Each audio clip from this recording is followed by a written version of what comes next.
Praise lord. మన ప్రభువైన క్రీస్తు యేసు నామమున అందరికీ ఉదయకాల సమయంలో శుభాభివందనములు తెలియజేసుకుంటున్నాను. ఈ దినం దేవుని యొక్క వాగ్దానమును మనము ఒక్కసారి విందాము. అది మత్తయి శుభవార్త 24వ అధ్యాయము 25వ లేఖనాన్ని ఒక్కసారి చూసినట్లయితే, ఆకాశమును భూమియు గతించును గాని నా మాటలు ఏ మాత్రమును గతింపవు. అవును, దేవుడు ప్రేమ స్వరూపి, ఆయన సర్వాంతర్యామి, సర్వజ్ఞాని, ఆయనే సర్వ సృష్టికర్త. అందుకే ఆయన మాటలు ఎన్నడెన్నడూ కూడా ఈ లోకములో గతించవు. ఆయన నామము యుగ యుగములు కూడా కీర్తించబడుతూ ఉంది. యుగ యుగములు మారని నామము అది యేసు క్రీస్తు యొక్క శ్రేష్టమైన నామం. అందుకే ఆయన మాటలు గతింపవు. భూమి ఆకాశము గతించిపోతాయి.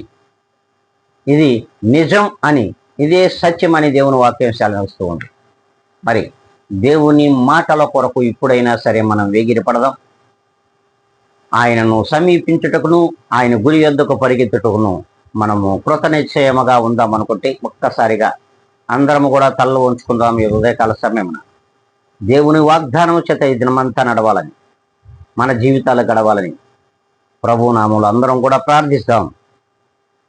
మహాగణుడ, పరిశుద్ధుడా, ప్రేమ కలిగిన మా తండ్రి, నీ ఘనమైన నామమునకు కృతజ్ఞతలు, స్తుతి స్తోత్రములు నీవిచ్చిన ఆయుష్కాలములను బట్టి ప్రభా, ఈ ఉదయకాల సమయం నీవిచ్చిన ఈ గొప్ప వాగ్దానం చేత నీ జనులమైన మమ్ములను ఎంతగానో ప్రేమించి మీ కృప చూపి నడిపించమని బ్రతిమలాడుకుంటూ, ప్రభా, నన్ను నేనుగా అతిమిక్కిలుగా తగ్గించుకుంటూ వీక్షించుచున్న నీ జనులను వినుటకు కావలసినటువంటి చెవులను దయచేయమని, గ్రహించుటకు కావలసిన హృదయమును దయచేయమని బ్రతిమలాడుకుంటూ యేసు క్రీస్తు యొక్క శ్రేష్టమైన నామములో అడిగి వేడుకొని ప్రార్థిస్తున్నాను మా తండ్రి. ఆమెన్.